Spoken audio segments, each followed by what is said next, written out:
Hola, Polino. Hola, ¿qué Ahora tal, sí, Benjam? ahora sí te vemos, nos falta Benjamín, que no sé por qué. Y dices, pues no te puedes quejar, el otro ha hecho cinco cursos, ¿no? Pues cuatro cursos de grado, además ha programado con menciones, React. Y como sabéis, los que nos conocéis de ABECAI, que supongo que varios de los que nos estéis escuchando en este momento habéis asistido a alguna jornada que de las que organizamos habitualmente. Solemos organizar un par de jornadas, seminarios a lo largo del año, una en primavera y otra en otoño. Y los que por primera vez asistís a un evento organizado por ABECAI, pues bueno, esta costumbre nuestra de hacer estas jornadas, pues este año se ha visto interrumpida por un año que lo podemos calificar de muchas formas, pero la forma más evidente o el adjetivo más evidente a aplicar este año es el de singular, pues no lo hemos podido hacer en formato habitual y hemos decidido hacer este formato de webinar. Y bueno, pues siempre han sido presenciales los seminarios y jornadas que hemos hecho, pero este año pues lo hemos tenido que hacer en este formato. También tiene su ventaja, es decir, este año nos ha dado la posibilidad de contar con gente que habitualmente pues no hubieseis podido asistir a este tipo, a estas jornadas que nosotros solemos organizar. Evidentemente, y dada la singularidad del año y del ejercicio que estamos viviendo y dadas las circunstancias que estamos viviendo, pues el tema de una asociación de empresas que tienen como argumento la calidad ambiental interior, pues no podía girar nada más que en torno del COVID y de la enfermedad de la pandemia del COVID-19, ¿no? Y del SARS-CoV-2, del virus que nos está afectando a nivel planetario. ¿Qué podemos hacer desde la calidad ambiental interior? ¿O qué podemos hacer desde esta preocupación que tenemos? Somos un sector, afectados somos todos, pero nosotros somos o tenemos que ser protagonistas, tenemos que ser sujetos activos en esta, no sé, esto que algunos llaman guerra, otros llaman lucha, otros llaman gestión de esta problemática. Pues bueno, no nos queda otra que, y por eso hemos titulado la jornada, no nos queda otra nada más que convivir con el SARS-CoV-2. Y como profesionales del sector, pues lo que tenemos que hacer es aportar aquello que nuestros conocimientos, nuestros criterios, nuestras habilidades nos permitan para que esta convivencia sea lo más eficiente posible desde el punto de vista de preservar la salud de nuestras familias, nuestros amigos, nuestros colaboradores, nuestros compañeros de trabajo. Es decir, nosotros lo que tenemos que hacer, entiendo que en este tiempo que ya no sabemos si es de desescalada se llamaba, ahora no sabemos otra vez si estamos en escalada, pero bueno, en esta, digamos, segunda fase, bueno, pues es efectivamente es aprender a convivir con la enfermedad, con el virus. Entonces, bueno, la idea de esta jornada es aportar esas soluciones, esos protocolos, esas maneras de hacer que diferentes especialistas y diferentes asociaciones y diferentes organismos nos están marcando para convivir con la pandemia y para convivir con el virus. Tal vez más adelante, dentro de unos meses, pues podamos dar un paso más adelante, y es decir, con las lecciones aprendidas del momento más álgido y más duro de la epidemia o de la pandemia y de esta época de convivencia, pues podamos llegar a otros niveles pues, que afecten más al diseño de soluciones, al diseño de sistemas, por ejemplo, de climatización o de ventilación, o no sé, a nuevos conceptos, diseño de nuevos protocolos, diseño de nuevos equipos, etc. Podemos llegar a soluciones más avanzadas, pero ahora mismo vamos a intentar vivir y convivir con lo que tenemos a mano. Y yo creo que la jornada de hoy se va a centrar un poco en eso. Tenemos creo que 3 ponentes que son buenos profesionales, grandes profesionales, conocedores de la materia. Y bueno, encima yo personalmente me honro de que son amigos y colaboradores de ABECAI. Y sin más, yo pasaría a darles la palabra. En primer lugar nos va a hablar Paulino Pastor, que es presidente de FEDECAI, que es la Federación de las Asociaciones de Cabeza Genital Inferior de España. Y Paulino nos va a hablar sobre un certificado de FEDECAI COVID Safe, el alcance y el contenido de este certificado que ha desarrollado FEDECAI. Y sin más, pues Paulino nos va a centrar lo que se ha querido, lo que se quiere conseguir con este certificado y lo que ello implica, las buenas prácticas que este certificado incorpora. Sin más, Paulino, gracias por tu colaboración y te paso la palabra. Muy bien, pues muchas gracias. ¿Me escucháis, verdad? Sí, sí, se te escucha. Muy bien. Voy a compartir.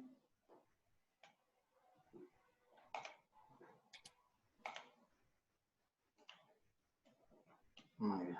Se ve mi presentación, ¿verdad? Sí. Paulino, un momentito. Se me ha olvidado comentar que las preguntas, habrá un coloquio al final, las preguntas que vayan surgiendo, por favor enviarlas mediante el chat, las vamos a ir recogiendo y al final de las 3 exposiciones pues recogeremos las preguntas, las agruparemos y se hará un turno para responder a las preguntas. Muy bien. Adelante, pues perfecto. Bueno, pues muchas gracias a ABECAI, muchas gracias Pedro y muchas gracias también a todos por asistir, por compartir este rato con nosotros y comentar un poco qué podemos hacer en esta situación tan especial, ¿no?, que nos está tocando vivir. En FEDECAI, pues desde el primer momento, la verdad es que hemos sido bastante activos, hemos desarrollado algunas guías, algunos documentos que pudieran servir de ayuda, como muchas otras organizaciones lo han hecho y nosotros no podíamos ser menos. Y finalmente, pues un poco como colofón de todos esos documentos que hemos hecho, pues decidimos finalmente también el tratar de aportar un granito más de arena con esta idea de la certificación, ¿no? El certificado COVID Safe, con este diseño, porque a veces también es muy importante la comunicación, este diseño de un logo sencillo. En primer lugar, lo que es muy importante dejar muy claro cuando se habla de estos certificados que han tenido alguna contestación también, sobre todo con esas ideas de COVID-free, etcétera. Bueno, lo que es súper importante es que tengamos presente que nadie puede garantizar o asegurar que en un espacio determinado vamos a ser capaces de eliminar los contagios al 100%, porque en realidad al final son personas infecciosas las que nos están transmitiendo de unos a otros y eso, en cuanto hay algún tipo de contacto, etcétera, pues lógicamente es inevitable. Es inevitable al 100%. Lo único que se pretende con este tipo de ideas, con este tipo de certificaciones, es minimizar y comunicar la idea de que en ese espacio, en ese entorno, se han tomado toda una serie de medidas que son razonables a la hora de tratar de asegurar o de conseguir ese nivel de seguridad, pero un nivel de seguridad asequible, ¿no? No se trata en absoluto de transmitir la idea de que, bueno, entramos aquí y estamos completamente seguros. Quiero resaltar e incidir mucho en esto porque es la primera cuestión que tenemos que tener muy clara, ¿no? En segundo lugar, pues nos vamos un poco también al inicio de la pandemia, en la que se empezó a hablar de cómo se transmitía, cuáles eran las vías de contagio, ¿no?, cómo se transmitía el virus. Entonces, en aquel momento, la OMS pues, nos dio esta gráfica que es bastante clara, ¿no?, en la que vemos la persona infecciosa que genera a través de la tos, etcétera, como ya todos sabemos, gotas, ¿no?, y estas gotas son las que pueden afectar a la persona sana, ¿no? En estas últimas semanas hemos empezado a escuchar que el virus se transmite por el aire con bastante probabilidad. Todavía nadie somos capaces de asegurarlo, pero con bastante probabilidad el virus se va a poder transmitir por el aire, lo cual también le da más peso a nuestro sector de la calidad ambiental, el sector de la climatización, porque al final está claro que todo lo que el resto de ponentes, en concreto Ricardo, nos va a hablar relacionado con la climatización, cobra mucha importancia, ¿no? Yo siempre fui bastante crítico con esta idea de los 2 metros. Siempre he dicho, y lo he dicho en varios webinars desde marzo, que esto del 1,5 metros o los 2 metros son meramente orientativos, ¿no? Que la generación de gotas es un continuo de diferentes gotas de diferentes tamaños que no son, entre otras cosas, no son estancas. Los tamaños de gotas van variando porque se va evaporando el agua de la saliva, etc. Entonces, si me permitís, a mí nunca me ha gustado esta idea de a los 2 metros, parecía como que a los 2 metros el virus tenía como una especie de barrera invisible y de pronto desaparecía. No, esto no tiene ningún sentido, ¿no? Y parece que ahora lo empezamos a ver cada vez más claro, ¿no? Entonces, hablábamos al principio de que la transmisión era por gotas grandes, fundamentalmente, y en un entorno cercano. Es obvio que la probabilidad es mucho mayor, porque ahí la carga vírica es mucho más alta, pero esto es toda una cuestión de probabilidades. Lógicamente, las gotas, como os decía, en algún momento pueden, vamos a ver un momentito esta transparencia, las gotas que se emiten de un tamaño determinado, incluso de 5, de 8, de 7, de 10 micras, son gotas de saliva que llevan dentro el virus. Esas gotas progresivamente se van a ir evaporando en función de que haya mayor o menor humedad en el ambiente y se convierten en otras gotas mucho más finas. Esta gota que cuando sale de la garganta de una persona, por su tamaño se depositaría más rápidamente, si se evapora rápido y se convierte en una gota de 1,5 micras, pues se va a mantener en suspensión horas. Y la carga vírica es exactamente la misma. Lo único que ha desaparecido ha sido el agua, digamos, ¿no? Entonces, por eso, desde un primer momento, nuestro planteamiento del sector en general, y yo creo que había bastante consenso en eso, era que había que darle muchísima importancia a cuestiones como la ventilación, la purificación, etcétera, etcétera, ¿no?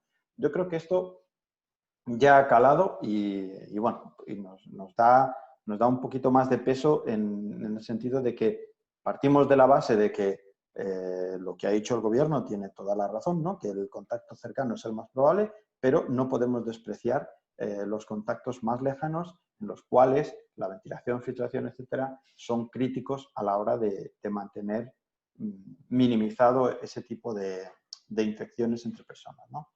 Entonces, bueno, esto partimos de esa base y sobre esa base empezamos un poco a desarrollar lo que se pretendía o lo que pretende FEDECAI con el certificado COVID-Safe. Al final son 4 grandes capítulos los que todos pues ya hemos visto que se están teniendo en consideración a la hora de mantener bajo control esta pandemia. En primer lugar, y por la vía de transmisión de los fómites, de las superficies que se pudieran contagiar, aunque últimamente la OMS está diciendo que esto no está muy claro que sea una vía de transmisión importante. Tendrá su peso, pero no estamos muy seguros de cuál es ese peso. Pero bueno, como medida de precaución, pues tendremos que implantar una serie de protocolos de limpieza y desinfección de superficies que sean razonables, ¿no? Benjamín nos hablará un poco más de esta parte de limpieza y desinfección. En segundo lugar, y por todo lo que acabo de comentar de esa vía de transmisión aérea a más larga distancia, será muy importante asegurar que los sistemas de climatización están ventilando correctamente, están filtrando, etcétera. Toda una serie de recomendaciones que se han hecho a través de diferentes asociaciones. Ricardo nos hablará de ello. Desde el punto de vista del certificado COVID-Safe, lo que se pide es que se haga una auditoría de esos sistemas de climatización, que sepamos caudales, tipos de filtración, incluso niveles de higiene, etcétera, etcétera, ¿no? Este sería el segundo capítulo. El tercer capítulo, sobre todo en el caso de que el edificio esté ocupado o semi-ocupado, es bueno que midamos la calidad del aire de un par de parámetros solamente. Y por último, tendremos también que tener protocolos de gestión de espacio, sobre todo por el sistema de la separación física. Y volvemos también a las vías de contagio. Recordemos que la principal vía de contagio es la cercana, por eso la separación física tiene su importancia. ¿De acuerdo? Entonces, yo voy a profundizar un poquito en el capítulo 4, protocolos de gestión de espacios, porque el resto de ponentes hablarán de los capítulos 1 y 2. ¿De acuerdo? Bueno, en higiene y desinfección, pues tendrá que haber una serie de protocolos, pero también el certificado lo que pide es que tengamos una serie de controles de calidad. Podrán ser controles de calidad microbianos, con luz ultravioleta, con detección del SARS-CoV-2 en superficies, etcétera, ¿no? Con luz ultravioleta me refería a la visualización, ¿no? De manchas pre y post limpieza en diferentes superficies de alto contacto para asegurar que todas estas superficies se tratan correctamente. ¿De acuerdo? La desinfección con ozono la va a tratar Benjamín, pero bueno, lo que es muy importante es que se haga con todas las garantías para evitar, para evitar causar riesgos más allá de lo que, o sea, del beneficio que puede tener, que es la desinfección, ¿no? Y que se haga con las concentraciones correctas. En cuanto a ventilación, como comentaba al principio, Ricardo nos hablará de algunas recomendaciones, pero bueno, básicamente es incrementar la ventilación tanto como se pueda y jugar con horarios de funcionamiento, políticas de recirculación y recuperación de calor, etc. Luego lo vemos en profundidad. En cuanto a la calidad del aire interior, las mediciones, básicamente, como decía, será un par de parámetros. Será fundamentalmente dióxido de carbono para ver que la ventilación es satisfactoria y partículas para confirmar que los sistemas de filtración, purificación funcionan correctamente. Esto en el caso de que el edificio se encuentre total o parcialmente ocupado. Esto sería lo que nos pediría el certificado. Bueno, y como decía, profundizo un poquito en la parte de gestión de espacios, aunque esto no es nuestro capítulo principal, pero como es muy importante, pues bueno, hemos considerado que el certificado no podía dejar de exigirlo, ¿no? Esto para que podamos otorgar un sello de control de la pandemia a un edificio, pues esto también es fundamental. Y bueno, la verdad es que los ítems que vamos a tocar aquí yo creo que ya se han hablado por activa y por pasiva, y la verdad es que ya casi todos incluso los hemos visto ya en nuestros espacios de trabajo, en los centros comerciales, en multitud de sitios, ¿no? Se trata fundamentalmente de asegurar distancias, de asegurar, incluso de poner barreras físicas, paneles, etcétera, como ya hemos visto. Todo lo que tiene que ver con cuestiones personales, tipo mascarilla, etcétera, lo obviamos aquí, pero bueno, a nivel de gestión de espacios, algunas ideas. La primera, limitar la ocupación, que esto incluso tiene beneficios en cuanto a que mejoramos la tasa de ventilación por persona. Pues habrá que usar diferentes sistemas de conteo o de identificación de cuántas personas están en cada momento en los espacios. Esto es lo básico y fundamental, ¿no? Para asegurar esas distancias entre personas. Incluso circuitos de desplazamiento. Quizá, bueno, la verdad es que el nivel de riesgo de cruzarse es mínimo, pero bueno, como no es algo excesivamente complicado, pues se puede aceptar, ¿no? Se pueden poner circuitos preferentes para evitar o minimizar el cruzarnos entre diversas personas dentro de los espacios cerrados. Bueno, son diferentes opciones, ¿no?, las que hay. También, sobre todo en zonas de mucho tránsito, en centros comerciales, etcétera, pues el disponer de alfombras desinfectantes puede ser un añadido. Son todo pequeños detalles que todos suman, ¿no? No, obviamente, esto no es en sí mismo suficiente como para para reducir niveles de riesgo, pero bueno, es otro elemento más que puede ser interesante. Los ascensores sí que son un punto bastante crítico, pues hay que limitar el número de personas, incluso a lo mejor poner marcas en el suelo para saber cuántas personas como máximo pueden entrar, cómo de separadas tienen que estar.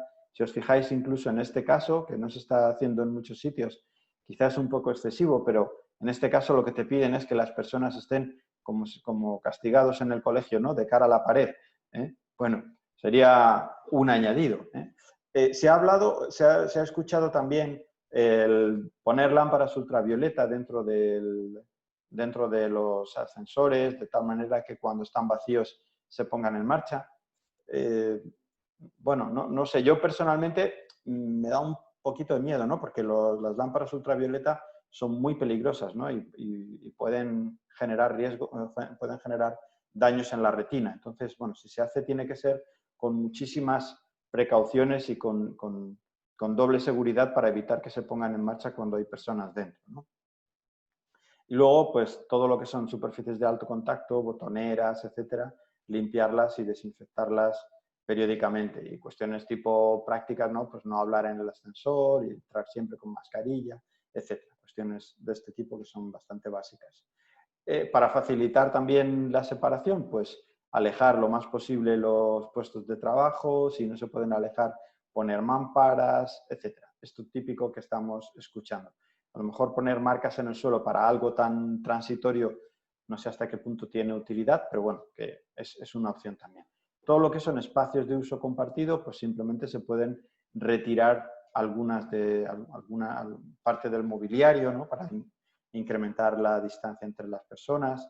Cuestiones de este tipo pues serían sencillas, ¿no? Y algunas salas más pequeñas, pues dado que tenemos menos aforo, pues podemos directamente no utilizarlas. En espacios de uso compartido, pues a lo mejor se pueden poner toallitas desinfectantes de tal manera que cada usuario, según termine el uso, pueda limpiar y desinfectar, un poco por solidaridad con los demás. Cuestiones de este tipo pues son sencillas de hacer. Todo lo que son, por ejemplo, interruptores, termostatos, etcétera, que haya una persona encargada que lo active al principio del día y que no se toque durante el resto del día. A más largo plazo, pues se puede empezar a pensar en controles activados por voz, por presencia, etcétera. Esto ya más de cara al futuro. Todo lo que son puertas, pues aquellas que se puedan mantener abiertas, mejor. Se abren a primera hora del día y así no hay que tocar manijas, etcétera. Incluso en algún caso hasta se pueden retirar. Bueno, son pequeños detalles, pero como digo, todo suma. Todo lo que son fotocopiadoras, impresoras que también son de tocamiento compartido, digamos, de esas pantallas, etcétera, pues también se pueden reducir, se pueden intentar minimizar su uso, ¿no? Y bueno, ya más allá de estas pequeñas ideas que serán las que tiene que verificar el certificador con todos los protocolos que se hayan implantado en los edificios, pues muy importante desde el punto de vista de FEDECAI, los requisitos, ¿no? En primer lugar, el certificador tendrá que ser técnico superior de calidad de aire en interior acreditado por FEDECAI para que tenga derecho para que el STSCAI tenga derecho a emitir el certificado. El técnico medio puede ayudar haciendo todas las verificaciones, mediciones, etcétera, pero el certificado lo debe firmar el TSCAI, como pasa con los informes de calidad de aire. El TSCAI tiene que, para tener derecho a emitir el certificado, tiene que enviar previamente una declaración a FEDECAI, que FEDECAI pues ya las hemos recogido y tenemos un listado de TSCAIs que han mostrado este interés en emitir los certificados. En esa declaración lo que debe verse es que el TSCAI muestra que va a respetar la independencia con respecto a las actividades auditadas, es decir, si el mismo TSCAI o su empresa está haciendo las operaciones de limpieza, desinfección, etcétera, pues no parece muy lógico que él mismo luego audite y emita el certificado. Tendría que ser alguien con mayor con mayor independencia, ¿no? Se trata simplemente de tener esa declaración de integridad e independencia registrada y es lo único que pide FEDECAI, ¿de acuerdo? Y si se hacen mediciones, etcétera, pues tendremos que tener los certificados de calibración de los equipos. ¿Qué papel juega FEDECAI en todo este proceso? Bueno, FEDECAI lo único que hace es dar fe de que el certificador tiene conocimientos de calidad ambiental en interiores y, por lo tanto, todo este ámbito, todo este aspecto no le es desconocido. En el curso de técnico superior o técnico medio no se habla específicamente de COVID porque no existía o no hasta hace muy poco tiempo, pero sí que pues, el TSCAI es conocedor de todas las cuestiones relacionadas con la ventilación, con la calidad del aire, con la recogida de muestras biológicas en ambientes, en superficies, etcétera, con lo cual es muy fácil para todos nosotros el reciclarnos y el ser capaces de ofrecer este tipo de servicio con unas mínimas garantías. Por lo tanto, esto es lo que aporta FEDECAI desde el punto de vista de la formación. Hemos generado también un documento de referencia con ideas de qué es lo que se tiene que exigir, que son los 4 grandes capítulos que ya hemos referido. FEDECAI no registra los certificados, no tiene un control sobre ellos y, por lo tanto, no tiene sentido que se cobre nada por la emisión de certificado. Esto es un servicio muy sencillo que hemos puesto a disposición de los TSCAIs, TMCAIs, pero, lógicamente, sin mayor coste ni repercusión, digámoslo así, administrativa, ¿no? En el caso de que el edificio que es investigado por el certificador, por el TSCAI, cumpla todos los requisitos que se piden, el edificio podrá exhibir un certificado de edificio COVID-safe, ¿no? Con todas las salvedades que comenté en la primera transparencia, que no se trata de decir que el que tiene este sello está libre de contagios, sino que ha hecho toda una serie de medidas para minimizar los contagios, ¿no? Y bueno, por mi parte nada más. Muchas gracias y luego en el turno de preguntas, pues cualquier cosa que necesitéis a vuestra disposición. Muchas gracias. Pues muchas gracias, Paulino. Pasamos al segundo ponente, a Ricardo García San José, que es vicepresidente del Comité Técnico ATECIR. Nos va a hablar de las recomendaciones para las instalaciones de climatización existentes. Ya hemos dicho que ahora, en esta época de convivir con el SARS-CoV-2, pues tendremos que hacernos cargo de aquellas instalaciones que tenemos y que nos ayuden en esta convivencia y para dar unas pautas pues, para convivir de la mejor forma posible y para utilizar estas instalaciones de la mejor forma posible, de la forma más eficiente posible para pelear contra el virus y para ser más efectivo en la lucha contra la pandemia. Ricardo, cuando quieras. Vale. Buenos días. ¿Se oye o...? ¿Se oye ahora, Pedro? Sí. ¿Y se ve la pantalla o...? Se nos ve a nosotros dos, no es lo más agradable, pero... Pero es que Igual nos pones un PowerPoint, ¿eh? Estoy intentando abrir el PowerPoint para que lo veáis y ahora no... Se ve ya, ¿no? No, todavía no. ¿Ahora?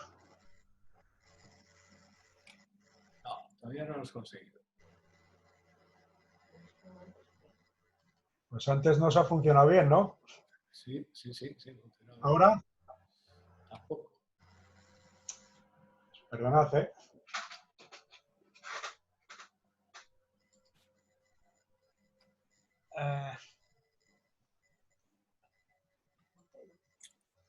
Creo que ahora sí, ¿no? No lo has conseguido, Ricardo. No sé qué estás... ¿Ahora se ve? ¿Qué estamos haciendo? Diferente.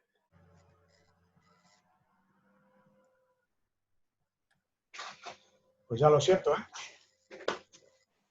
¿eh? Empiezo de nuevo. Inténtalo otra vez desde compartir pantalla. Sí, sí, estoy en compartir pantalla, Eso es. o eso creía. Compartir pantalla. Ahora sí, ahora sí. Vale. ¿Y ahora se ve la presentación? O sea, tienes la pantalla en negro, igual estás en la última diapositiva. Ahora. Eso, perfecto, todo tuyo, cuando quieras. Bueno, disculpad el problema del inicio. Bueno, nada, simplemente agradecer a Becay el que me dejéis que esté compartiendo esta jornada con vosotros. Y a mí me toca hablaros un poquito de las recomendaciones para las instalaciones de climatización. Todo lo que voy a contar está mucho más desarrollado en estos dos documentos.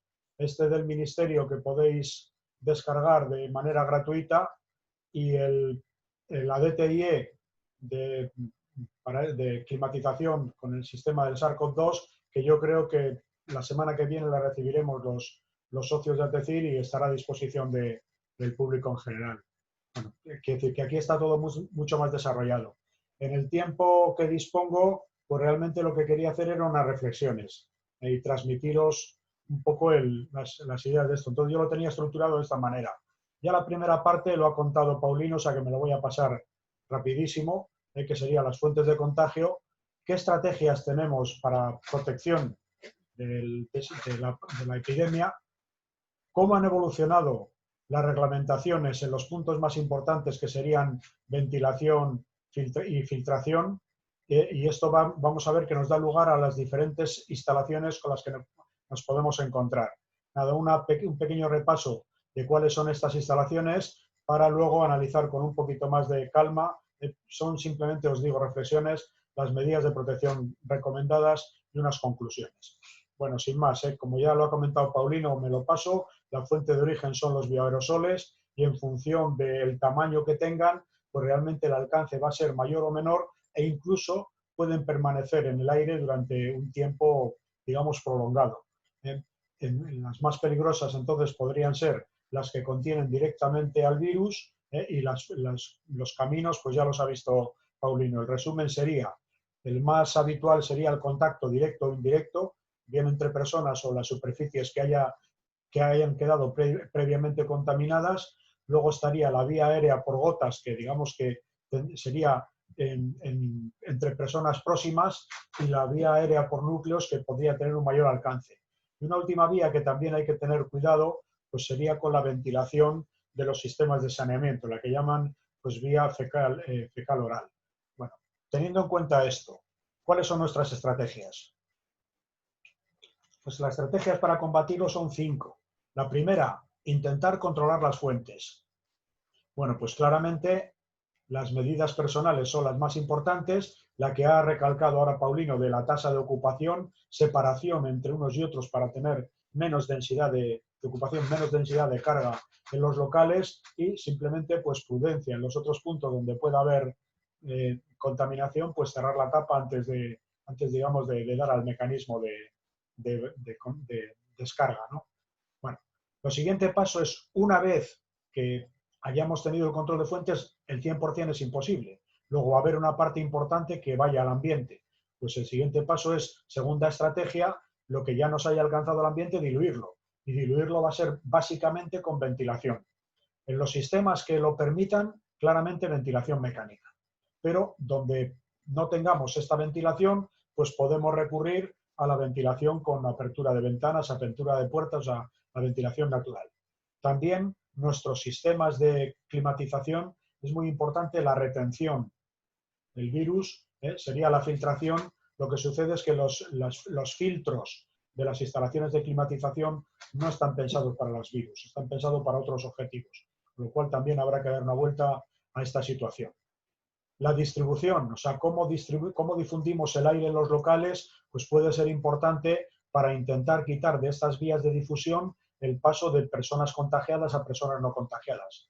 Y por último, pues la desactivación de los patógenos, que nos hablará luego Benjamín, pero que podrían también analizarse cómo podemos incluir estos componentes en nuestras instalaciones de climatización. Bueno, pues teniendo en cuenta cómo nos llega y las estrategias que vamos a plantearnos para combatirlo, lo que yo voy a reflexionar en este momento son lo que correspondería a las instalaciones de climatización. que sería ventilación, filtración, un poco transporte de los patógenos dentro de los propios locales. Entonces, el siguiente paso es, oye, ¿qué me voy a encontrar? Pues evidentemente lo que me voy a encontrar va a depender de en qué año se ha hecho la instalación, porque las exigencias reglamentarias han evolucionado mucho con el tiempo. Luego, las instalaciones que me voy a encontrar van a ser distintas y las medidas que voy a tomar pues van a tener que ser diferentes. Entonces, las ideas son cómo ha evolucionado la normativa, primero en bienestar térmico. Pues la reglamentación, nuestra primera reglamentación térmica fue, ya sabéis que hablamos siempre en acrónimos, pues es el Reglamento de Instalaciones de Calefacción, Climatización y Agua Caliente Sanitaria del año 81. Anteriormente a este reglamento no había reglamentación, con lo cual las instalaciones pues, podían ser muy distintas. A partir de este punto empiezan ya nuestra evolución y unas son las condiciones de interiores. Pues en aquel año, como lo que importaba esta reglamentación se hizo fundamentalmente pensando en eficiencia energética, pues la temperatura que se marcaba era baja. Con las siguientes reglamentaciones lo que han hecho pensando en el bienestar de las personas, pues han incrementado las temperaturas interiores. Pero estamos en rango, yo creo que la que tenemos todos en mente en invierno es 21. ¿Qué ha pasado en refrigeración? Pues en refrigeración, como en el año 81 no era muy habitual que hubiese este tipo de instalaciones, la consigna era lo que hoy consideraríamos baja. Por un tema de eficiencia energética, las instalaciones de climatización han ido aumentando la temperatura, pero bueno, para nosotros, nuestras temperaturas de consigna son 21-25 como referencia. El otro componente importante es la humedad relativa. Y la humedad relativa, como veis, se ha mantenido prácticamente entre 40 y 60 desde el año 81. En aquellos momentos, por un tema de eficiencia energética, se permitían humedades relativas más bajas, pero nuestro rango habitual va a ser 40-60. Bueno, pues la primera conclusión es que en este sentido la reglamentación ya es suficiente. Son temperaturas que no nos van a dar problemas para el desarrollo del SARCOD 2. Bueno, en cuanto a la humedad relativa, un par de reflexiones también. Habéis visto en lo que nos ha comentado Paulino cómo vamos disminuyendo el tamaño de la gota, pues claramente cuanto menos humedad haya en el ambiente, más fácil va a ser que se evapore este agua y más fácil va a ser que pasemos de gotas a núcleos. Y además, la humedad relativa baja también hace que las vías respiratorias de las personas sean más vulnerables. Luego, habría que pensar que estemos por encima, pero como hemos visto, nuestra propia legislación ya nos mantiene en valores, nos está pidiendo valores de humedad relativa que nos meten dentro de una zona, llamemos, de seguridad. Entonces, desde los puntos de vista de condiciones de bienestar e higiene, estamos protegidos, digamos. El punto importantísimo, la dilución, la ventilación. Y aquí los cambios sí que han sido muy fuertes. En el año 81 no era obligatoria. En el año 98 pasó a ser recomendable. Además, otro tema, en el año 81 no solo no era obligatoria, sino que limitaban el caudal máximo. Situación que ahora, como sabéis, es totalmente diferente. Ahora lo que hacemos es imponer, obligar un caudal mínimo y caudal máximo. Dice, oye, pues si ventilas más, mejor. Bueno, pues dentro de esto, lo que está clasificado como calidad de aire buena, pues ya nos pide unos caudales de ventilación que se han demostrado como valores suficientemente eficaces. Y la otra forma de poder medir la calidad de nuestra ventilación es coger el trazador que emitimos las personas, que es el CO2, y todo lo que podemos hacer es medir el contenido de CO2 que hay en el ambiente siempre respecto al aire exterior. Bueno, pues este va a ser un criterio importante para saber si nuestros edificios están ventilando correctamente o no. Aquí en esta tabla veis simplemente que desde lo que teníamos al principio al momento actual, según hemos ido evolucionando en el tiempo, la reglamentación cada vez nos está pidiendo mayor cantidad de ventilación. Otro tema también fuerte. Sabéis que en este momento está en revisión el RITE. Bueno, pues el RITE lo que va a tener que hacer es actualizar lo que tenemos en las normas actuales a las normas europeas en este momento vigentes. Y como veis, pues nos va a pedir, no apenas hay modificaciones, pero sí en lo que es calidad de aire 2, pues seguramente tendremos que empezar a pensar en caudales un poco mayores de los que estamos utilizando hasta este momento. Pero la idea a no olvidar nunca es que las instalaciones anteriores al año 98 no era obligatorio que tuviesen ventilación. Y eso nos va a llevar a qué tipo de instalaciones nos vamos a encontrar. El otro tema también importante en este aspecto es la filtración. Y en la filtración ha sucedido algo parecido. En el año 81 se dejaba totalmente en manos del proyectista. Y esto, pues como sabéis, hay instalaciones de muy buena calidad, pero normalmente todos nos estabilizamos en el estado de mínima energía y al final de, bueno, pues si no me pagan, no pongo. Con lo cual tenemos instalaciones antiguas con niveles de filtración bastante bajos. A partir del año 2007, los niveles de filtración, digamos, ya son importantes y se han legislado en función de la calidad de aire exterior y la función de calidad de aire interior. De manera que cuanto mejor calidad de aire interior queremos, nos piden más filtración, mejor filtración. Y además, cuanto peor sea la calidad del aire exterior, pues nos piden que esa filtración se incremente. Bueno, pues quizá ya pensando en el virus habría que empezar en filtros F9, o sea, un nivel de filtración todavía mayor. Pero no olvidemos nunca que estos niveles de filtración nunca se han pensado desde el punto de vista de los virus, sino del uso normal de los edificios, con lo cual habrá que ir reflexionando si hay que ir aumentando también los niveles de filtración que en este momento nos marca nuestra reglamentación. Hay una idea y es que nosotros, los reglamentos actuales están según la EN 779, pero ahora se empieza a ver por la capacidad de filtración que tengan sobre el tamaño de las partículas. Entonces lo que habría que pensar es en filtros que tengan alto nivel de filtración para partículas PM1. Bueno, pues otra idea también a que habrá que mejorar los niveles de filtración que tenemos. Y por último, esto conlleva un incremento del consumo de energía. Entonces, en paralelo con ello, lo que ha hecho la reglamentación es obligarnos a poner recuperación del aire de ventilación, no tirarlo a la calle sin recuperar esta energía. El RITE lo que había hecho era, en función de que aumentase el caudal de ventilación y en función de que tuviese mayor número de horas de funcionamiento de la instalación, pues el rendimiento, la eficacia de los recuperadores tenía que ser más alta. Este aspecto del RITE está totalmente superado por los reglamentos europeos. Entonces tenemos un reglamento europeo de unidades de tratamiento de aire que nos está pidiendo eficiencias en la recuperación mucho más altas. Bueno, pues este es el resumen de la reglamentación que tenemos. Entonces, ¿esto a qué nos lleva? Pues nos lleva a que nos vamos a encontrar diferentes tipos de instalaciones que nos van a permitir actuar de una manera o de otra. Digamos que la que sería mejor desde el punto de vista de combatir la pandemia sería las instalaciones todo aire. Pues una instalación todo aire lo que hace es coge el aire de los locales, lo trata y lo mete al interior. Pero cuidado, cuando hablamos de instalación todo aire no quiere decir que todo el aire que haya dentro de los locales sea aire exterior.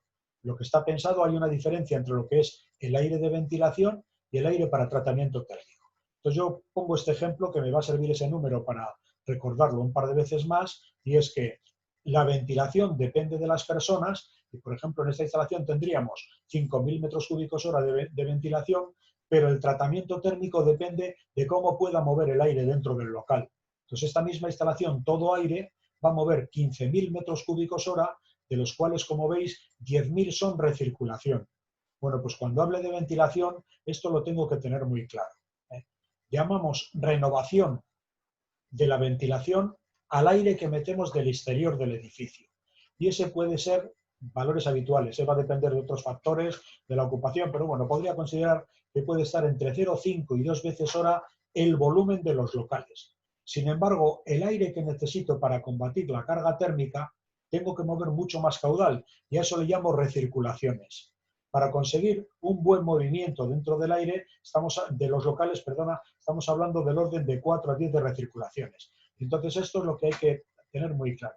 Cuando hablemos de ventilación, estamos hablando del aire exterior y estamos hablando de 0,5, 1, 2 renovaciones hora. Mientras que cuando hablemos de recirculación, de tratamiento térmico, es un aire que se está moviendo, pero que no es aire fresco.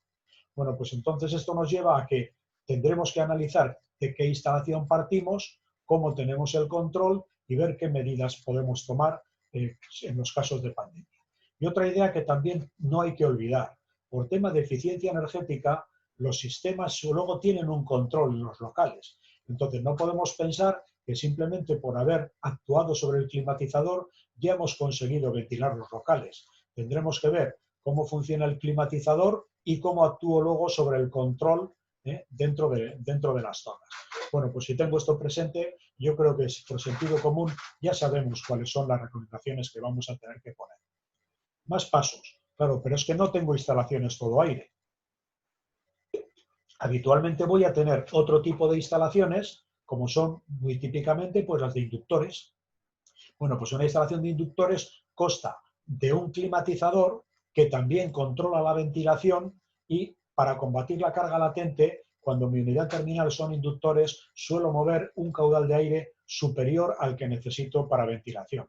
En el número gordo que hemos hecho antes, si hemos dicho que para ventilación necesitamos 5.000 metros cúbicos hora, pues una instalación de este tipo igual puede mover 7.000, 8.000, pero no los 15.000 de la instalación todo aire. Lo que no hay que olvidar tampoco nunca es que en cuanto haya dejado de mano la instalación todo aire, todo el resto de instalaciones que voy a ver recirculan aire en el interior de los locales. Quiere decir que están moviendo el aire, pero no están ventilando. El aire de ventilación es el que me venga del exterior. Y como todas las instalaciones, tienen también su control por zonas. Y otro aspecto, aunque aquí esté viendo que estoy moviendo el aire, realmente luego el calor o el frío me lo tienen que dar los equipos de producción térmica, que serán las calderas, las bombas de calor, las enfriadoras. En cada instalación dependerá de qué es lo que haya puesto. Bueno, pues simplemente, si estoy con una instalación de inductores, ahí lo veis. Estas son las tuberías de tratamiento térmico, pero ya por dentro del edificio están entrando tuberías que me pueden estar, conductos que me pueden estar metiendo aire desde el exterior. Otro tipo de instalación. Ahora, en lugar de inductores tengo las más habituales, fan coils o unidades de expansión directa, unidades terminales. Esto entonces serían equipos de producción de agua caliente o agua fría o equipos de expansión directa, con lo cual estas tuberías sean de refrigerante. Si la instalación es correcta, esto es lo que lleva el tratamiento térmico, pero además necesitaré un climatizador que será el dedicado para ventilación. Ahora ese sí, ese puede ser un climatizador de solo 5.000 metros cúbicos hora, porque está pensado exclusivamente para ventilación. Y este es el caudal de aire que puedo trabajar. También con controles por zonas y ahora con 3 formas de distribuir el aire en los locales. Primera, la que me va a dar más facilidad para adaptar mis instalaciones al COVID. Y es que traten el aire de ventilación por un lado y el tratamiento térmico por otro. ¿Qué pasa en esta situación? Yo tengo una unidad interior que mueve el aire del local y este es aire para tratamiento térmico, que sería el aire que ya estaba dentro del propio local. Pero por una vía distinta me traigo el aire de ventilación. ¿Qué sucede? Pues que esta solución me permite plantearme la ventilación independientemente del tratamiento térmico y plantear estrategias de ventilación cuando esté el edificio desocupado. Paro la producción térmica, pero puedo seguir ventilando. Bueno, por desgracia no todas las instalaciones son así, sino que es muy típico que en lugar de llevar la ventilación aparte, se la acerque a las unidades interiores. ¿Qué sucede en ese caso? Pues que la ventilación viene por un lado y luego se la conecta a la unidad interior. ¿Qué pasa? Que si ahora quiero ventilar el local, no me vale solo con contemplar lo que me está sucediendo en la UTA, sino que también tengo que trabajar sobre la unidad interior y tendré que vincular en los episodios de cómo ventilo el edificio fuera de las horas de uso del edificio, tendré que vincular el uso de los climatizadores también con la actuación de los ventiladores interiores. Y esto lo tendré que tener en cuenta en las estrategias de funcionamiento que me vaya a plantear. Y la última situación, pues es que en lugar de dejarlo en las proximidades de las unidades interiores, se utiliza mucho la conexión a la unidad interior. Pero como veis, me sucede lo mismo.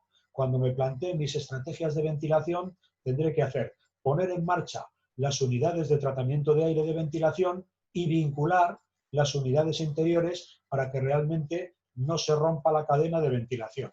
Además de eso, como veis, la unidad interior también mueve el aire del propio local. Y también tendré que tener en cuenta cómo estoy controlando la ventilación de los locales para actuar sobre estos componentes y asegurarme de que estoy realmente ventilando los locales. Y la última situación, por desgracia también bastante frecuente. Bueno, pues me puedo encontrar con instalaciones que no tienen ventilación. Bueno, pues en este caso la ventilación va a quedar supeditada a la apertura de ventanas. Bueno, pues si tengo en cuenta cuáles son las unidades, los tipos de instalaciones que me voy a encontrar, yo creo que aplicando el sentido común, haciendo caso a lo que nos ha mencionado antes Paulino, digo, bueno, pues ¿qué tengo que hacer? Bueno, pues vamos por orden. Ha habido muchas discusiones, digo, no, no te preocupes, las consignas que hay son correctas, luego no las toques.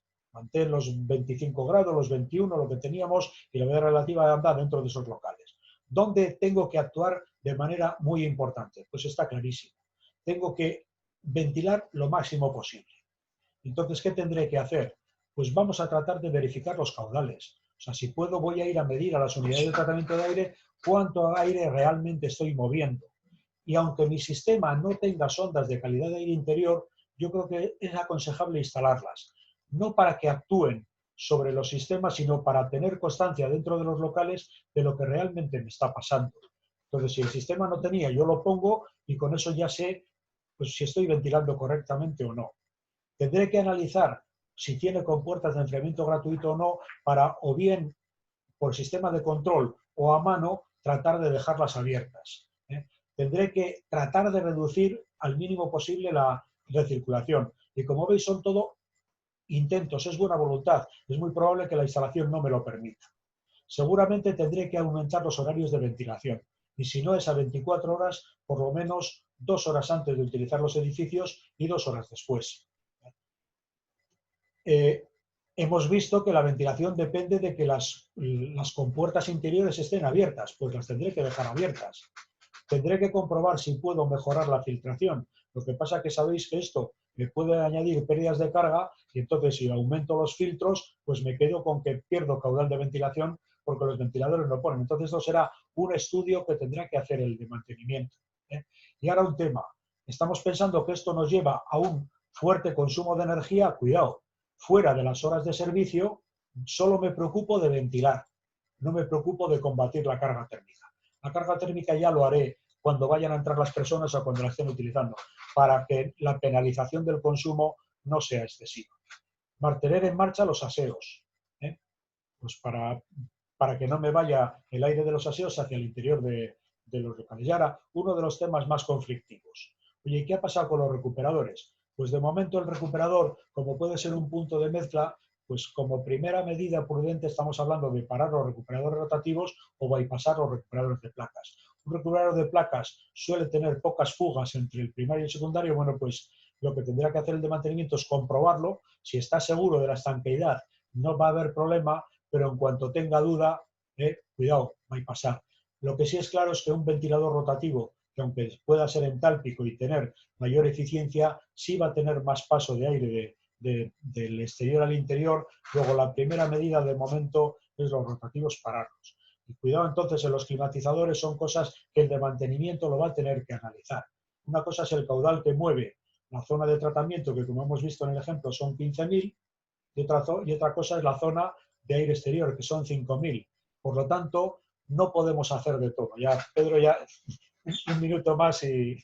Perdona, Entonces, esto no me queda más remedio que analizar.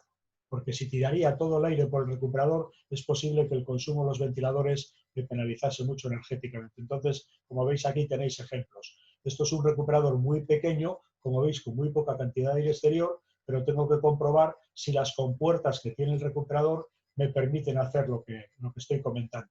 Y será muy importante comprobar que tengo la zona de enfriamiento gratuito y si no, pues igual analizar el poder añadir estas compuertas para que cuando llegue a esta situación no penalizar en exceso los consumos eléctricos. El tema es que esto es muy bonito, un climatizador completo, pero luego en la realidad os vais a encontrar de todo.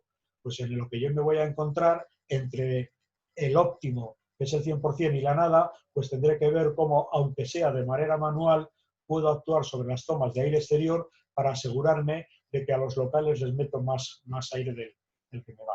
Bueno, el resto de instalaciones, pues cuando tenga instalaciones de agua o expansión directa que tengan ventilación, no voy a llegar a caudales tan grandes como las instalaciones todo aire, pero las medidas a proponer son las mismas. Comprobar los caudales, poner las sondas de CO2, incrementar al máximo posible la ventilación y luego mantener en marcha la ventilación el mayor tiempo posible.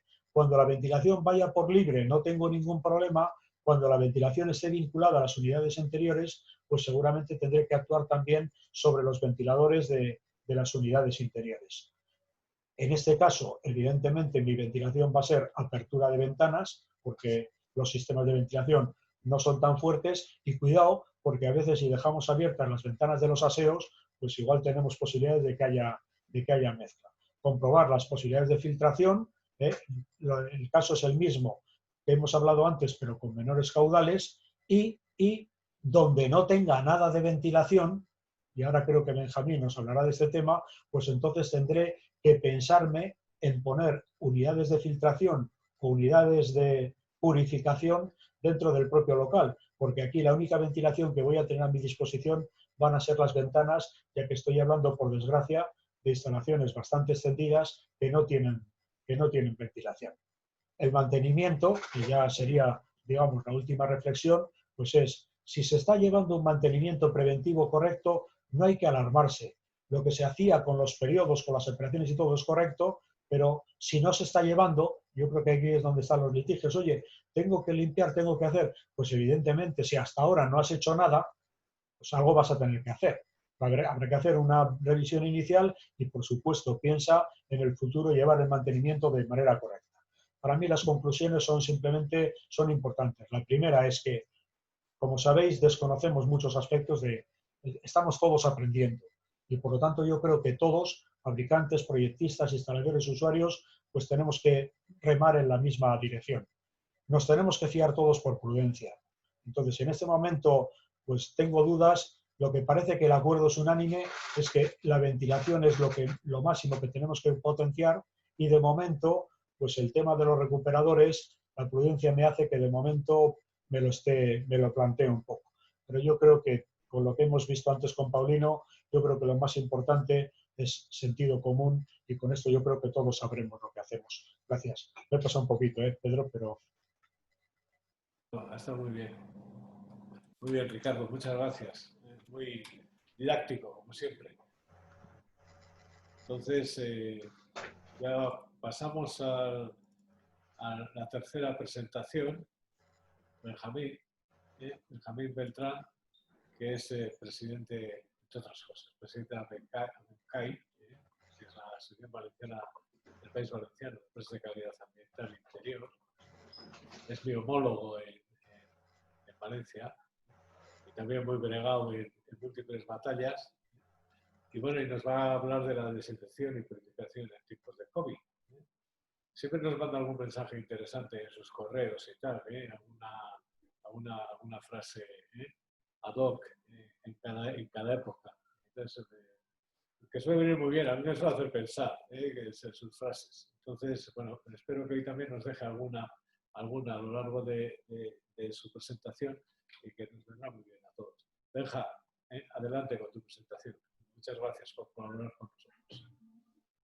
Sí, gracias, Pedro. ¿Se está viendo la presentación? Tienes la pantalla en negro en este momento. Tengo la pantalla en negro. Pues voy a intentarlo de nuevo. A ver. A ver ahora, ¿qué tal? Está iniciando la presentación. Ahora ya. ¿Sí? ¿Ahora sí? Todo tuyo. Bueno, gracias, Pedro, por la presentación y por la invitación. Yo, desde mi humildad y mi experiencia, voy a intentar aportar algunos de mis criterios y habilidades en tema de calidad del aire. El tema para el que se me ha invitado hoy, la desinfección y purificación de aire, pues como os podéis imaginar, muchos de los participantes pues da para un simposium y para un curso de muchísimas horas. Entonces, me voy a intentar ajustar a los 20 minutos que me da la organización, y para ello lo que he pensado es dar pinceladas sobre 3 asuntos en concreto. El primero de ellos es el ozono, que he visto que hay varias preguntas. Uy, ahora no me pasan las diapositivas. A ver.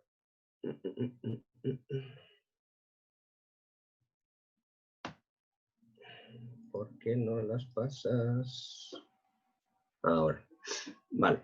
El primer tema que voy a tratar va a ser el ozono. Es un tema muy polémico desde que empezó la pandemia. Antes también lo era, pero ahora se ha puesto muy de moda. Unas nociones básicas sobre las desinfecciones ambientales y de superficies con ozono. El segundo tema que también veré sumeramente va a ser la desinfección con radiación ultravioleta. Y por último, el tema que más interés tengo en aportaos, puesto que no solamente voy a hablar de los purificadores portátiles con filtración EPA, que es una solución interesante para tantas y tantas oficinas que no tienen posibilidad de ventilación. Os voy a presentar un ensayo de un purificador portátil de una firma comercial de Casals que realizamos a principios de junio.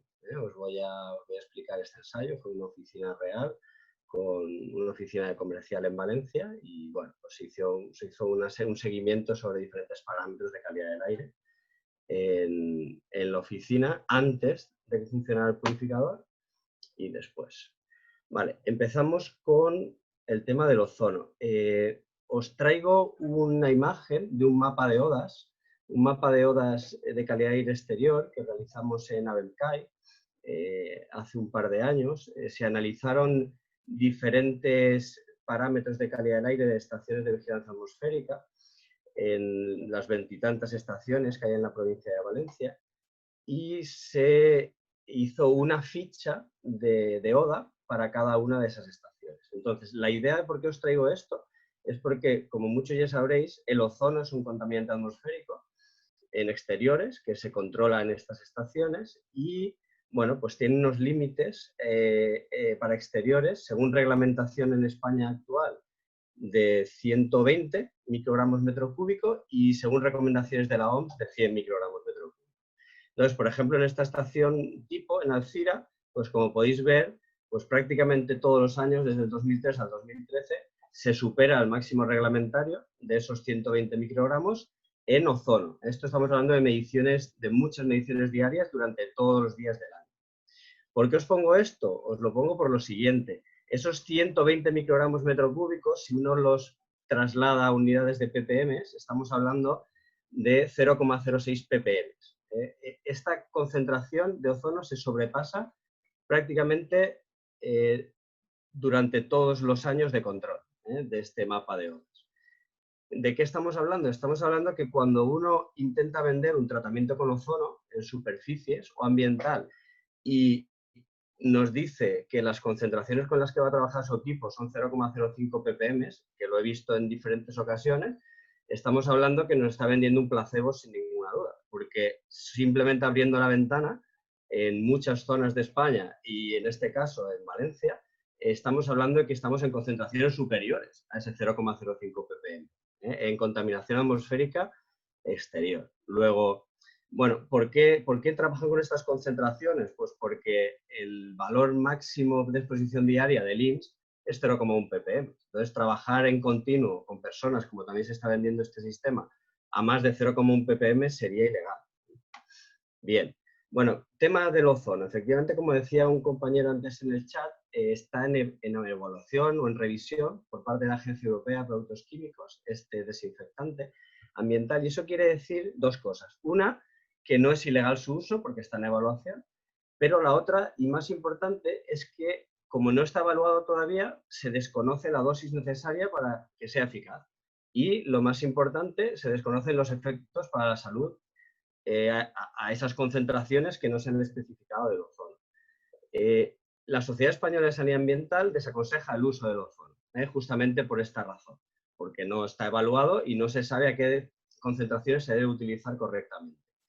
Luego, otra idea que quería transmitir, que esto está en los procedimientos de FDCAI, es que al no estar registrado como biocida en el Ministerio de Sanidad, en caso de reclamaciones jurídicas, pues entendemos que la validez legal de este biocida que no está evaluado, pues quedará en entredicho, ¿no? Y es posible que pueda haber reclamaciones legales en este tema. El ozono es un producto altamente peligroso para las personas, tiene riesgos por inhalación y, en caso de aplicarse, lógicamente debe ser por personal especializado y formado. Esto de vender equipos de ozono a 400 € para uso por la población en general me parece que es un poco atrevido, es mi opinión. Este es un estudio que os traigo del 2009, es un estudio en el que se hizo una desinfección de una habitación de un hotel con un equipo de nebulización de ozono, el Viroforce 1000, el cual, bueno, se hicieron pruebas a diferentes concentraciones ambientales y en superficie había hasta 10, 12 tipos de virus diferentes, algunos muy similares al SARS-CoV-2. Y bueno, la conclusión que os traigo es que para que funcionara correctamente, es decir, para que hubiera unas desinfecciones con una reducción vírica superiores a 3 logaritmos, que es lo mínimo que se considera para tener una desinfección, la concentración ambiental a la que se tuvo que nebulizar fueron de 20 a 25 ppm. Estamos hablando de unas concentraciones muy, muy superiores a estos 0,05 del que nos están hablando algunos fabricantes de equipos de ozono. Y, entre otras cosas, para que la efectividad fuera adecuada, aparte del equipo nebulizador, se tuvo que humidificar la habitación por encima del 85%, en este caso al 90%. Algo que, evidentemente, tampoco se hace con los pequeños equipos portátiles de ozono. Si uno nebuliza 25 ppm de ozono, la reducción después de ese ozono a oxígeno es muy lenta. Entonces, este propio equipo tiene un recatalizador para cuando se acaba la nebulización y el tratamiento, el tiempo de dosis, volver a reconvertir el ozono en oxígeno de una manera rápida, para no tener la habitación durante 5 o 6 horas bloqueada. Bueno, ¿el ozono es efectivo o no es efectivo? Bueno, pues como todo, en las concentraciones adecuadas, con una humedad adecuada, sí puede ser efectivo. Lo que nos están vendiendo de pequeños equipos para desinfectar en coches durante un par de minutos a concentraciones muy bajas, yo tengo serias dudas de que sea eficaz. Continuamos. Luz germicida, luz ultravioleta germicida. Todos sabéis que, bueno, hay una franja en la ultravioleta C que va de 200 a 280 nanómetros de longitud de onda, pues que está demostradísimo que tiene afección sobre ARN, material genético en diferentes tipos de microorganismos. Entonces, esto es un hecho. La cuestión es cómo se utiliza esto.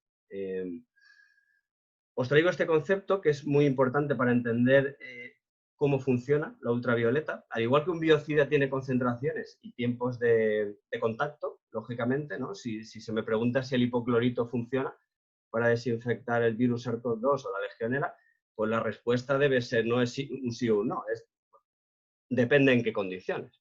A 50 ppm durante 2 horas, bien, funciona en agua para desinfectar legionela. Concentraciones muy bajitas y tiempos de exposición pequeños, pues no es tan buen biocida, ¿no? El hipoclorito. Pues con la ultravioleta le pasa 3/4 de lo mismo. Las lámparas que compramos o que podemos instalar en un conducto, en un equipo de clima, tienen una irradiancia, una potencia de radiación que se mide en potencia por superficie, en milivatios por centímetro cuadrado. Si esto lo multiplicamos por un tiempo de exposición, obtenemos la dosis de radiación ultravioleta que está afectando a esa superficie, en este caso está contaminada por microorganismos, pues la dosis que le estamos aplicando al microorganismo, en este caso en unidades de energía por superficie. Bueno, aquí tenéis una aproximación en cuanto a coronavirus, SARS-CoV-2, en la dosis mínima que tendríamos que aplicar para poder reducir hasta el 90% de una carga inicial de este virus.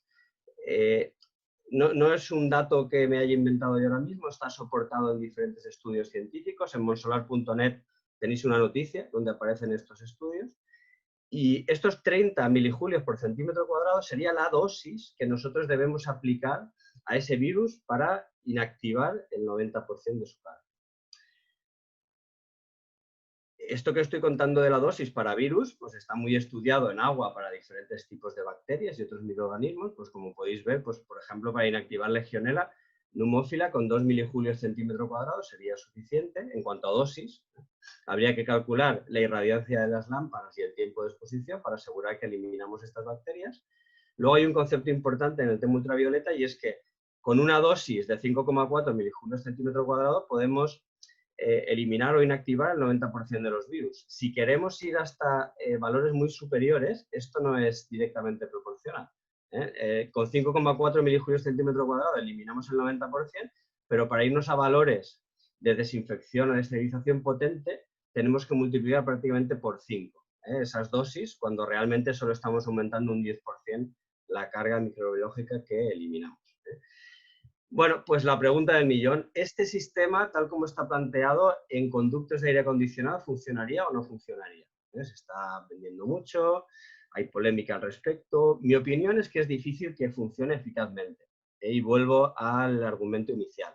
Una lámpara insertada en un conducto de aire acondicionado está irradiando, dependiendo de la potencia de la lámpara, y si lo que pretendemos es desinfectar los microorganismos que van vehiculizados por el aire y están pasando cerca de la lámpara, lo que tenemos que pensar es que el aire en un conducto de aire acondicionado puede circular entre 4 y 6 metros segundo. Entonces, el tiempo de exposición al que tenemos sometido esa partícula donde está vehiculizado el microorganismo que está pasando por la lámpara es muy, muy pequeño. Hablamos de nanosegundos.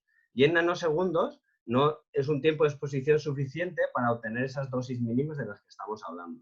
Luego, yo entiendo que la ultravioleta es muy interesante para desinfección de superficies, pero para desinfección de aire en continuo veo complejo su uso. Unas lámparas ultravioletas en una batería, en una UTA, pues pueden ser útiles para evitar el crecimiento microbiológico en esa UTA, pero entiendo que su eficacia en cuanto a desinfección de aire es muy baja.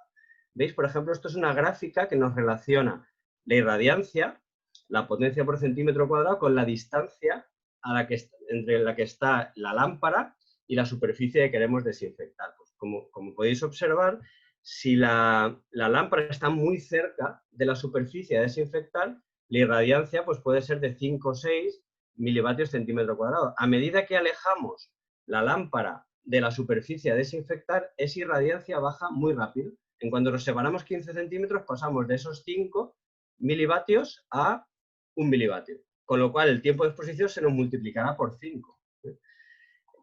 Instalaciones de este tipo, aparte de peligrosas para las personas, como ya ha comentado Paulino, esta irradiación ultravioleta puede dañar diferentes tipos de células de las personas. Veo absolutamente absurdo montar una instalación de estas características o incluso con algunas que se están ofreciendo las lámparas hacia arriba, ¿no? Hacia el techo. Un poco por esta idea. La irradiancia que pueda tener esta lámpara más allá de 20-25 centímetros es ridícula y los tiempos de exposición nos iríamos a tiempos infinitos, con lo cual lo veo muy poco eficaz. ¿Para qué veo eficaz una ultravioleta? Lo que he comentado. En una UTA para desinfectar superficies de bandejas de condensados o baterías, o también lo veo útil para desinfectar elementos pequeños con lámparas portátiles ultravioletas en las que puedo aplicar una distancia corta durante un tiempo de exposición calculado de 5, 10, 15 segundos para desinfectar esas superficies sin utilizar productos químicos. Voy con el último tema, purificadores portátiles con EPA. Aquí tenéis un equipo de la firma Casals, es un sistema muy sencillito en el que hay 2 prefiltros y 2 filtros EPA y un ventilador. El ventilador coge aire y lo hace pasar a través de la filtración de los filtros EPA y lo devuelve por la parte baja. Bueno, ¿qué estamos consiguiendo con este tipo de sistema? Pues estamos consiguiendo hacer pasar el aire del local por una filtración EPA H14 de una eficacia muy alta en partícula pequeña, bueno, pequeña, mediana y grande. Con lo cual vamos a estar consiguiendo limpiar el aire de manera continua.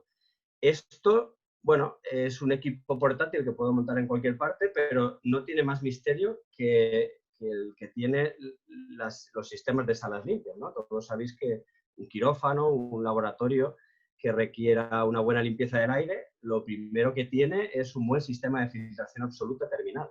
¿Para qué? Para retener toda la partícula pequeña que pueda acceder a esa instalación.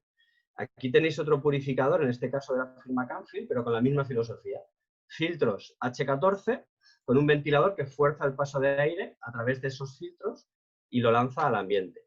Aquí tenéis otro equipo que, aparte de EPA, dispone también de filtro de carbono activo para filtrar volátiles orgánicos y, como veis, pues bueno, veis este filtro, por ejemplo, tiene la posibilidad de colgarse en pared. No hace falta tener el equipo en un rincón de la oficina, sino que lo puedo colgar en pared y en continuo estaría filtrando el aire. Esto en clínicas dentales, en zonas donde, en una clínica dental sabéis que se generan por algunos tratamientos médicos ciertos aerosoles en el trabajo del dentista. Y bueno, pues estos aerosoles, si la persona está contaminada, pueden ser peligrosos, tanto para los profesionales que lo están trabajando como para los siguientes pacientes que entren a la clínica dental.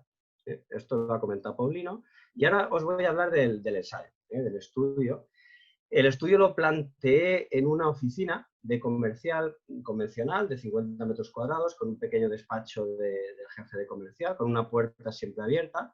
Y unas mesas de trabajo. En este caso concreto había 3 personas trabajando en la zona común y el jefe de comercial. 4 personas más yo que estaba haciendo las pruebas. Aquí se ubicó, este es el acceso a la oficina.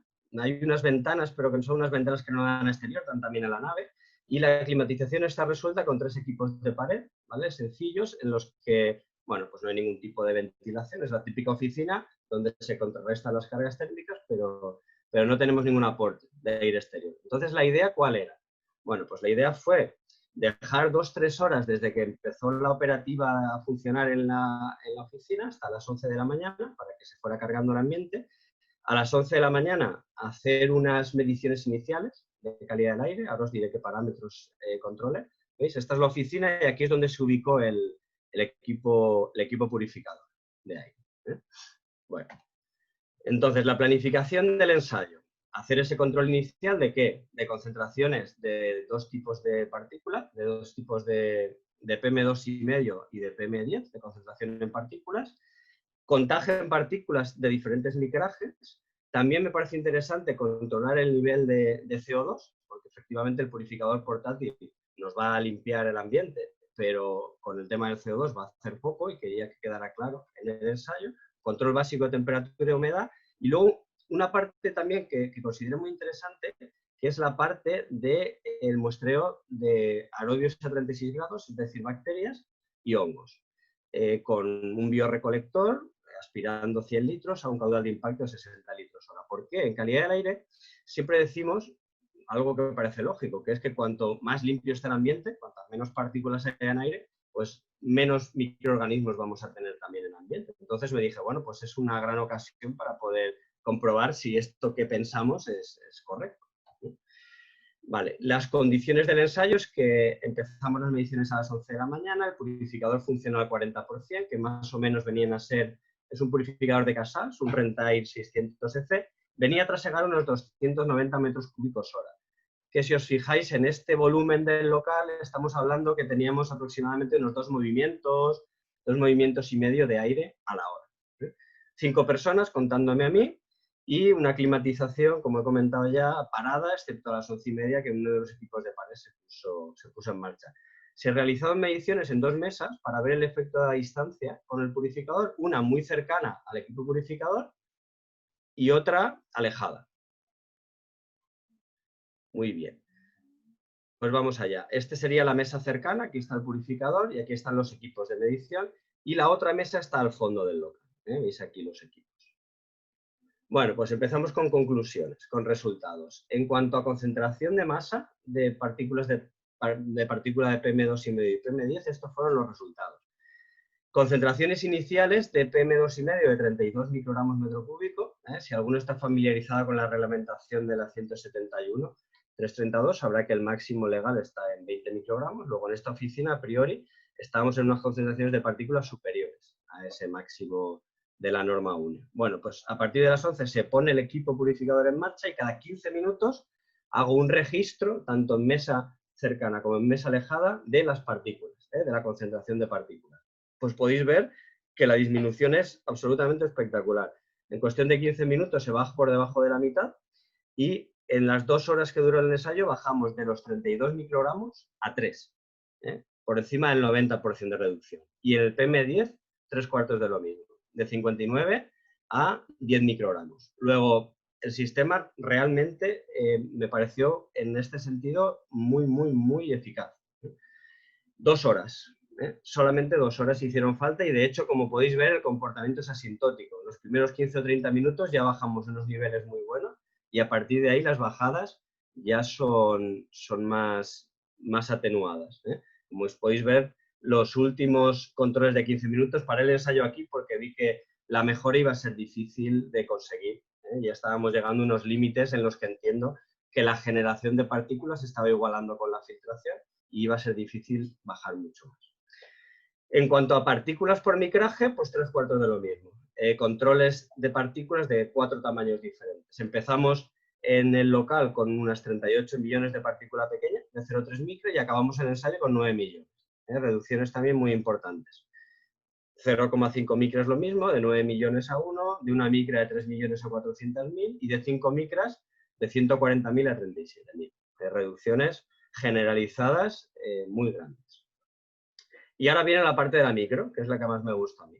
Cada media hora se cogió un control de micro. Este es el control inicial, el control que se hizo de captación antes de poner el purificador en marcha. Pues veis unos niveles importantes de bacterias de 950, unidad formada de colonia por metro cúbico, y de hongos de 450 UFC por metro cúbico. Ambos valores superan ampliamente los valores absolutos que nos aparecen de referencia en la UNE, 171.332, y a medida que iba pasando el tiempo con el purificador en marcha, pues podéis observar cómo las bacterias, aquí hay un pequeño repunte, pero al final la tendencia es clara, nos bajan casi de 1000 a 200 unidades, y los hongos, que son algo más grandes que las bacterias y son más fáciles de retener, pues podéis ver también que tiene una reducción muy importante, de 450 colonias a 40 colonias en los controles finales. Aquí tenéis las placas de cultivo en el laboratorio. Estas placas finales son las muestras de exterior que hicimos para comparar, y estas muestras, esta es la primera muestra, segunda, tercera, cuarta y quinta, que correspondería cada una con su columna correspondiente. Pues este es el nivel de hongos y levaduras que tenían en la oficina antes de poner el purificador en marcha, y este es el nivel de hongos que tenía a las 2 horas. Estoy hablando de bacterias y de hongos porque evaluar virus, y en concreto SARS-CoV-2, es un tema complejo. Sabéis que no es un ser vivo, que no es cultivable con facilidad. Hacer PCRs no tiene sentido en este caso porque habría que irse a hacer cultivos celulares, algo extremadamente caro y poco práctico. Entonces el ensayo lo hicimos con bacterias y con hongos, pero al final quedamos con el concepto de lo que se reducía aquí era el contenido de partículas. Si el virus lo tenemos en pequeñas partículas, como parece que está bastante claro y demostrado, igual que se retienen estas bacterias y hongos, estarían reteniendo virus y otro tipo de contaminantes, como puede ser el polen u otros. Bien, el CO2, pues bueno, este purificador al CO2 no le hace nada, es que es un gas, no se queda retenido en los filtros SEPA, y cuando empezamos el control ya tenían un buen nivel, por encima de 1000 ppm, cuando acabamos las pruebas estaban casi en los 1500, 1600 ppm. ¿Qué estamos diciendo? Estamos diciendo que el purificador es muy efectivo para lo que tiene que hacer, que es para retención de partícula y microorganismo en aire, pero lógicamente los niveles de CO2 eran muy altos y estamos hablando casi 4 veces el nivel exterior. Entonces, bueno, pues como conclusiones del ensayo, pues reducciones muy importantes de PM2,5 y PM10, ya lo hemos comentado, 15-30 minutos es tiempo suficiente con esos 2 movimientos hora para llegar a unos muy buenos niveles de calidad del aire. Si nos fijamos en la reducción de partícula pequeña de 0,5 micras, en cuestión de 30 minutos, hacemos que la oficina pase a ser una clasificación ISO 8 de sala limpia, que es una consideración de sala muy interesante. Y luego, en cuanto a bacterias, pues reducciones del 80% y hongos del 91%. Aquí indicar solamente que el equipo lo pusimos al 40% porque a porcentajes superiores del variador empezaba a hacer algún ruido molesto. También medimos el ruido, no lo he incorporado en la presentación, pero 40% fue el máximo admisible por los trabajadores para hacer las pruebas. Y como conclusiones finales, pues bueno, el tema del CO2, valores superiores a 1500 ppm de CO2, pues generan problemas, como todos sabéis, de fatiga, merma generalizada de capacidades cognitivas y problemas generales. Y esto no es que solamente incumple RITES, sino que incumple reglamentación de prevención de riesgos laborales, como todos sabéis, el 486 de 1997 ya exigía que hubiera unos caudales de ventilación por persona mínimos, que no se superaran los 1000 ppm, con lo cual, bueno, pues esta oficina, por muchos purificadores que monte, que es lo que venimos a decir aquí, lo que necesita como el comer es una buena ventilación mecánica, porque no tenía ni la opción de ventilación natural. Y esta es la conclusión final. Si bien la instalación del equipo purificador portátil resulta muy positiva, no es ninguna panacea, y lo que se requiere en este caso, aparte de una buena purificación de aire, es un buen aporte de aire exterior. Bien, pues hasta aquí me pasé un pelín, pero la cosa da para mucho. Bien, Pedro, lo tengo. Ha estado muy bien, muy interesante este trabajo que has hecho. Gracias. Y bueno, yo creo que hemos cumplido las expectativas de la jornada. Nos hemos pasado un poquito en el tiempo general. ¿Bien? Un poquito el tipo en general. También es verdad que ya hemos respondido al par de preguntas o tres que habían ido surgiendo, que un poquito eran también las esperadas, también las hemos contestado. Yo no quisiera cerrar este webinar también sin hacer alguna pregunta. Obviamente las preguntas han girado en torno al ozono, que ya nos esperábamos que iba a pasar este tema del ozono, que ya ha contestado Berja en parte. No sé si queréis añadir algo más en relación al ozono y a toda la polémica que ha suscitado el ozono. Otra polémica que hemos tenido a lo largo de... que también ha contestado, bueno, ha contestado o ha abierto el tema del COVID-free. Pues hemos tenido varias polémicas en todo este periodo del COVID, ¿no? La del COVID-free, la del ozono y bueno, y los otros desinfectantes. Y yo creo que el último tema interesante que ha salido ha sido también el tema de las gotículas, o bueno, como se llame ahora, los droplets estos nucleicos, estos que vamos, la transmisión, lo que ahora se llama la transmisión aérea, que un poco la OMS ha estado ahí un poco reticente a reconocer este tema. Yo creo que han sido un poco los tres factores que más han incidido, que han ido haciendo cambiar un poco, o que han ido suscitando diferentes opiniones, ¿no? entre los expertos y, digamos, un poco la opinión pública, ¿no? Entonces, bueno, también ha surgido alguna pregunta más relacionada con el CO2. Bueno, habla del valor de referencia de 500 ppm por encima del aire exterior. Habla del control por sondas de CO2, el control de relaciones por sondas de CO2, el valor de referencia de 500 ppm por encima del aire exterior. Bueno, y de cómo se regula eso, Ricardo, y bueno, cualquiera de vosotros tres podréis explicar un poco cómo se actúa en estos casos. Bueno, yo os dirigiría un poco las tres cuestiones a cualquiera de vosotros, responder en el orden que queráis. Yo sí empezaría por los tres temas que han resultado polémicos, pero por llevar un orden, ¿no? El tema de la transmisión aérea, yo creo que es un tema que creo que sí tenemos que responder, que igual es el último que ha salido a escena, digamos, en la calle, ¿no? En la sociedad. Es decir, la transmisión aérea ya creo que está reconocida, la transmisión por gotículas. ¿Qué opinión nos merece el tema? Y si realmente esto nos ha hecho cambiar un poco los criterios. Yo creo que sí, y creo que al sector, como ha dicho Paulino, le ha dado más protagonismo todavía al sector de la calidad ambiental interior y de la climatización en concreto. Paulino, tal vez